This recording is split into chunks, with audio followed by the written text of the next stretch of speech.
Yo, who is Kilmar Albrega Garcia? I swear to God, at first I was thinking, man, Trump done deported one of them South American baseball players or something.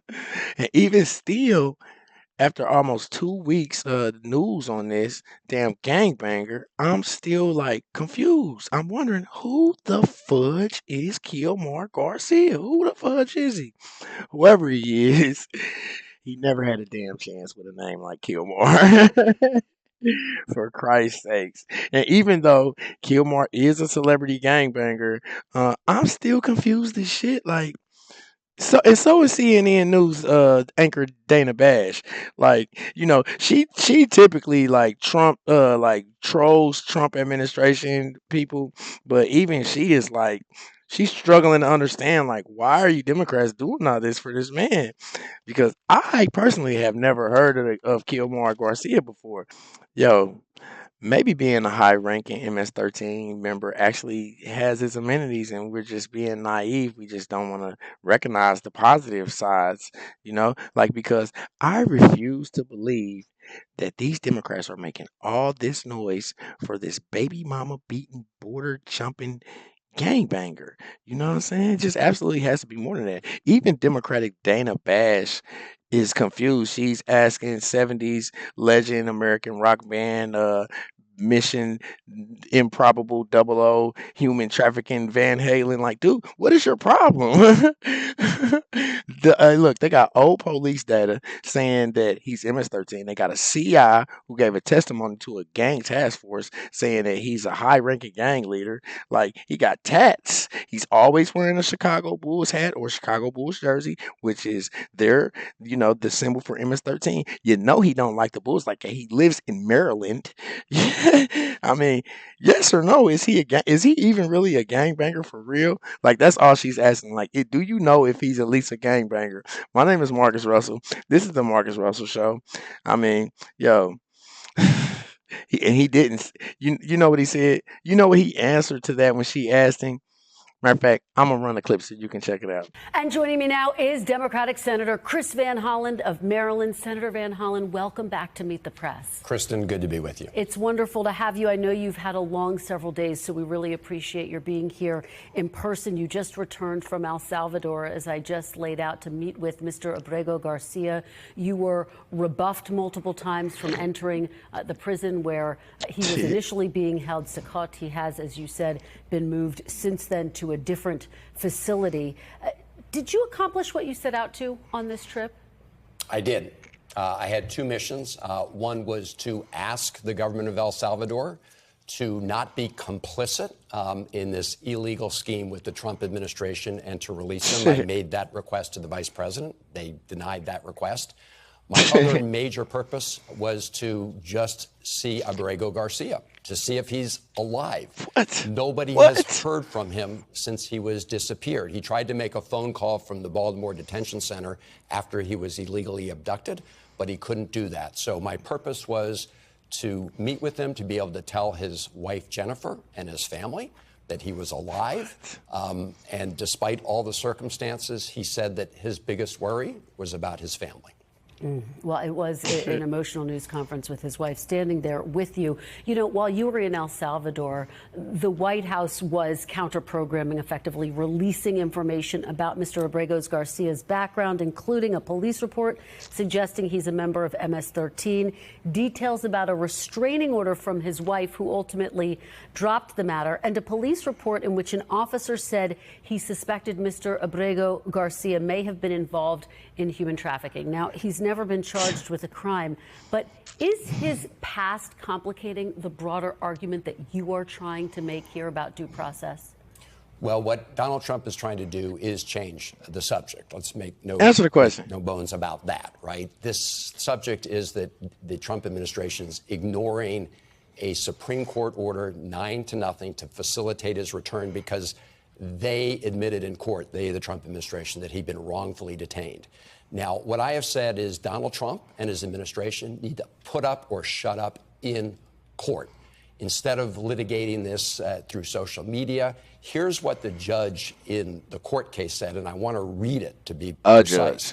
On April 16th, She said that the Trump administration had presented no evidence linking Abrego Garcia to MS-13 or to any terrorist activity, end quote.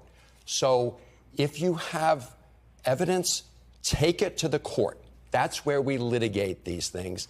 And otherwise, just shut up on social media.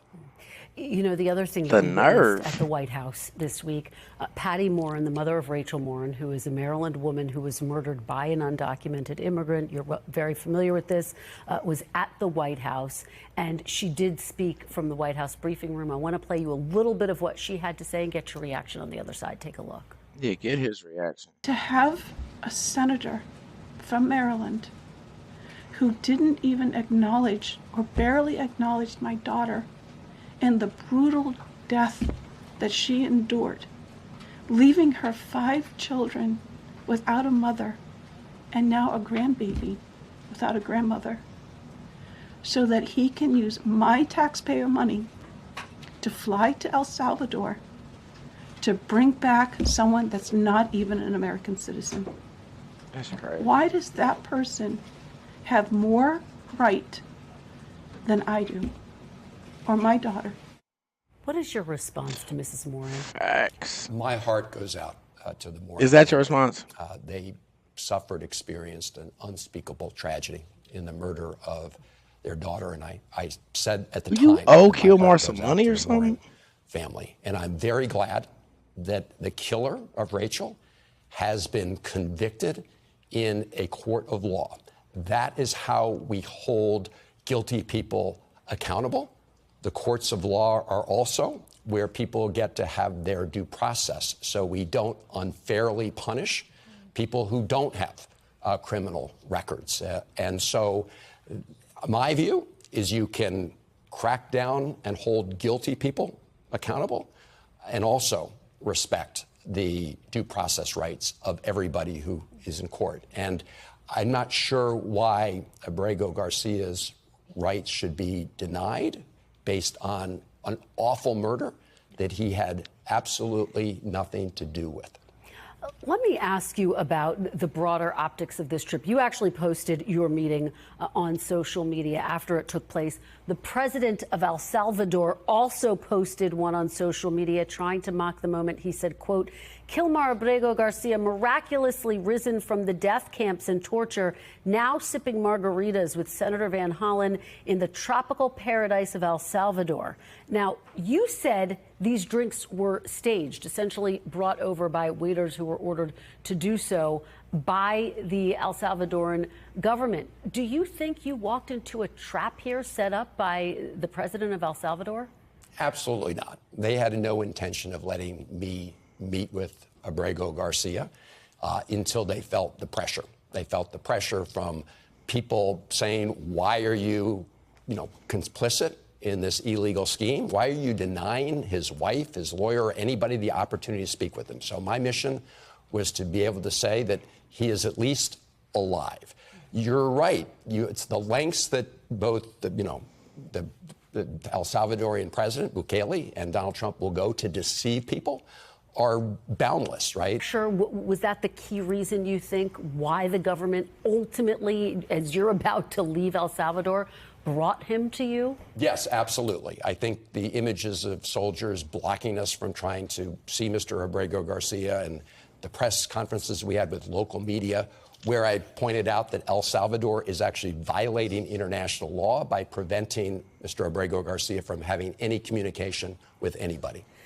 The White House says Mr. Abrego Garcia is never coming back, Senator. How far are you willing to go to bring him back to the United States? Well, the Supreme Court has said they must facilitate his return, and they have the option of holding Trump administration lawyers in contempt for refusing to do that.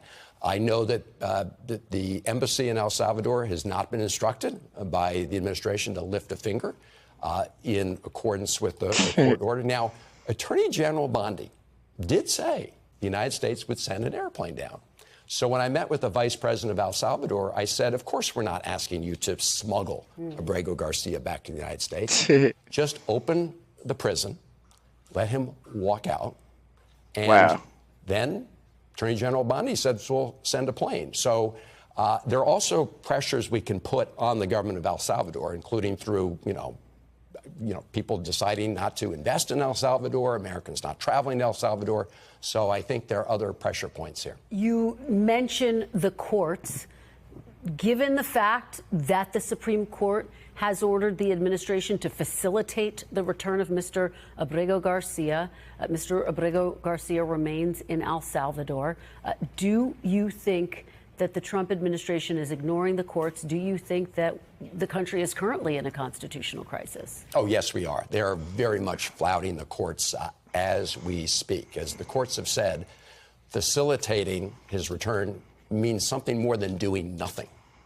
And they are doing nothing. Yes, they're absolutely in violation of the court orders as we speak. If this is a constitutional crisis, as you say, what should the response be from Democrats? What recourse do you have? Yeah, what should they do? Well, we will keep pushing back. Again, the courts can impose sanctions on the Trump administration.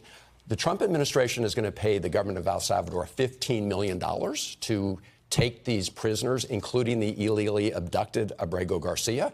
I can tell you when they make that request to the Congress, and because those monies have to be appropriated, I don't think American taxpayers are going to want to spend one penny going to El Salvador to continue to hold somebody illegally and in violation of the United States Constitution. Well, think Let again. me ask you about the reaction from within the Democratic Party. While some Democrats support you, others say this is not the issue that Democrats should be focused on. Governor Gavin Newsom of California calling Mr. Abrego Garcia's case, quote, the distraction of the day. He argues Democrats are playing right into the hands of President Trump, an issue he wants to be focused on. How do you respond to Governor Newsom? I don't think it's ever wrong to stand up for the Constitution. And this is not about one man. If you deny the constitutional rights of one man, you threaten the constitutional rights for everybody. I think Americans are tired of elected officials or politicians who are all finger to the wind, what's blowing this way, what's blowing that way. And anybody who can't stand up for the Constitution and the right of due process doesn't deserve to lead. Yo, lead who? Like, are you in the gang? Or I think either Senator Van Halen is a part of MS-13 or he owe him some money or something. I'm so confused.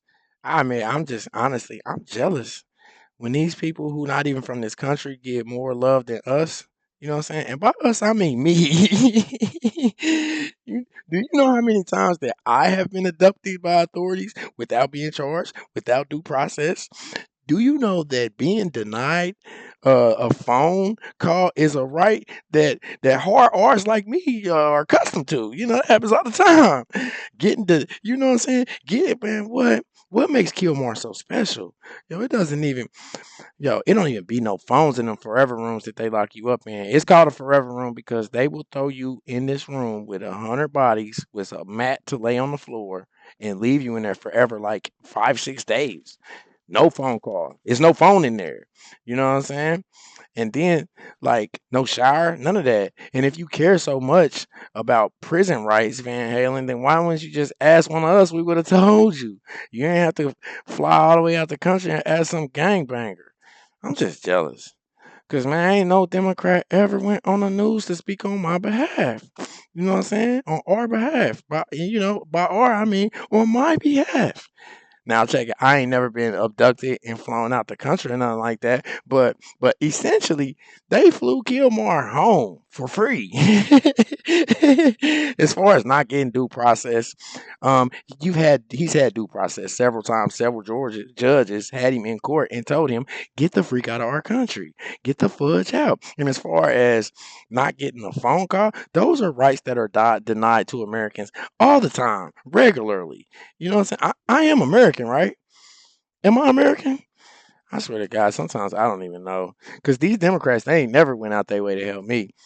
Yo, my cousin Get Fit just said that these senators will fly all the way to El Salvador to comfort a gangbanger, but won't walk across the street to help an American. And that's a problem. Tell me what you think in the comments. My name is Marcus Russell. This is the Marcus Russell Show. Make sure you hit that like and subscribe button. Until next time.